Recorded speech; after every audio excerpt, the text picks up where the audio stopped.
wabarakatuh. Perkenalkan, nama saya Nur Fauzia dari Prodi Pendidikan Geografi kelas A, jurusan Geografi, Fakultas Matematika dan Ilmu Pengetahuan Alam, Universitas Negeri Makassar. Pada kesempatan kali ini, saya akan membawakan materi tentang adaptasi sistem pembelajaran di masa pandemi COVID-19 atau virus corona. Tapi sebelum teman-teman lanjut menonton video ini, jangan lupa untuk like, komen, dan share video ini ya. Happy watching!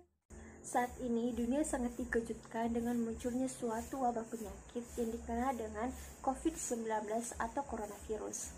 Penyakit virus corona atau COVID-19 ini merupakan virus yang menginfeksi sistem pernafasan. Virus ini bisa menyebabkan infeksi ringan seperti flu dan juga bisa menginfeksi pernafasan berat seperti infeksi paru-paru yang bisa mengakibatkan kematian.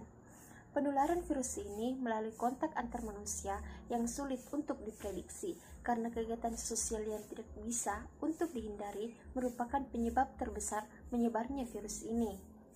Rumitnya penanganan wabah ini membuat para pemimpin dunia, termasuk Presiden Republik Indonesia, menerapkan kebijakan yang sangat ketat untuk memutus rantai penyebaran COVID-19 ini. Social distancing menjadi pilihan bagi setiap negara dalam menerapkan kebijakan pencegahan penyebaran virus ini.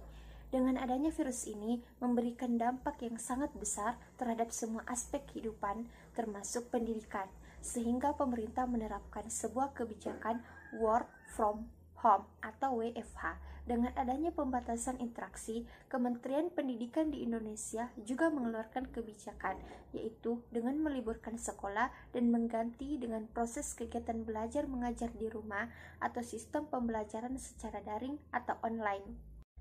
Pemerintah melalui Kementerian Pendidikan dan Kebudayaan telah menetapkan tahun ajaran baru 2020-2021 yang dimulai pada pertengahan Juli 2020. Namun, pelaksanaan tahun ajaran baru tidak sama dengan kegiatan belajar mengajar secara tatap muka di sekolah. Selama masa pandemi COVID-19, pembelajaran jarak jauh menjadi pilihan utama di tengah-tengah pandemi ini untuk meminimalisir terjadinya penyebaran virus. Pembelajaran jarak jauh saat ini berbasis internet, menggunakan media televisi, radio, serta berbagai modul yang bisa dipelajari secara mandiri. Model pembelajaran jarak jauh memerlukan kolaborasi yang baik antara orang tua dan guru. Aktivitas dan tugas pembelajaran bisa dilakukan bervariasi sesuai dengan minat siswa serta akses atau fasilitas belajar di rumah. Kurikulum pada masa pandemi ini akan berbeda karena guru disiapkan untuk tidak menekankan pada konten tetapi pada proses. Kurikulum ini juga akan lebih menekankan pada pembelajaran praktik dan aplikatif yang menekankan pada proses daripada konten. Kurikulum ini mendorong anak-anak lebih senang belajar. Intinya, pembelajaran bersifat kolaboratif. Para guru akrab bertemu dan berkomunikasi untuk merancang pembelajaran bersama, sehingga siswa dan guru sama-sama tidak merasa terbebani. Sistem pembelajaran jarak jauh yang berlangsung saat ini hendaknya bisa langsung menyentuh kehidupan anak-anak. Tujuannya untuk memberikan kesempatan kepada anak-anak untuk mengembangkan kemampuan beradaptasi, bukan sekedar menghafal materi-materi yang diberikan oleh guru. Anak-anak juga harus dilibatkan untuk berdiskusi. Berbagai ide kreatif dari siswa harus terus digali berdasarkan pengalaman masing-masing, sehingga bisa membuat mereka tetap ceria dan bahagia selama belajar di rumah.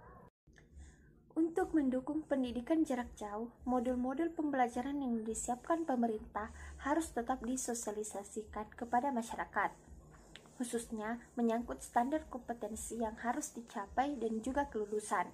Orang tua juga harus dilibatkan sehingga ada komunikasi dengan para guru. Hal ini akan membuat anak jauh lebih nyaman belajar di rumah. Selama masa pandemi COVID-19, Kementerian Pendidikan dan Kebudayaan menyatakan ketuntasan kurikulum bukanlah menjadi tujuan utama proses belajar mengajar di sekolah maupun di rumah. Akan tetapi, Kementerian Pendidikan dan Kebudayaan lebih menekankan pada kompetensi literasi, numerasi, dan karakter. Direktur Jenderal Guru dan Tenaga Kependidikan Kementerian Pendidikan dan Kebudayaan mengutarakan prinsip-prinsip utama dalam pengajaran pada masa pandemi COVID-19, yaitu: yang pertama, kesehatan dan keselamatan adalah hal yang terpenting serta protokol kesehatan yang harus dipatuhi. Yang kedua, sebelum memulai pelajaran di tahun ajaran baru, lakukan asesmen diagnostik untuk mengetahui tahap perkembangan murid. Yang ketiga, susun kegiatan pembelajaran sesuai asesmen diagnostik tersebut. Kurikulum harus disesuaikan, lakukan diferensiasi, remedial teaching, memberikan perhatian lebih kepada murid yang paling tertinggal, perhatikan aspek kognitif dan non-kognitif, serta guru-guru yang dapat berkolaborasi. Yang keempat, laksanakan kegiatan pembelajaran sesuai dengan konteks daerah, sekolah, dan murid. Lakukan dialog dengan kepala sekolah, orang tua, dan pemangku kepentingan yang terkait. Yang kelima, lakukan referensi secara berkala. Yang keenam, strukturkan waktu belajar, bergabung dengan komunitas belajar di sekolah atau komunitas untuk berbagi ide dan materi.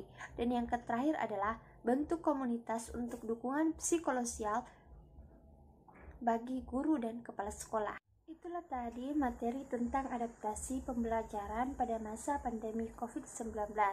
Semoga apa yang saya sampaikan bisa menambah ilmu pengetahuan teman-teman. Baik, terima kasih yang sudah menonton. Thanks for watching. Bye-bye. Assalamualaikum warahmatullahi wabarakatuh.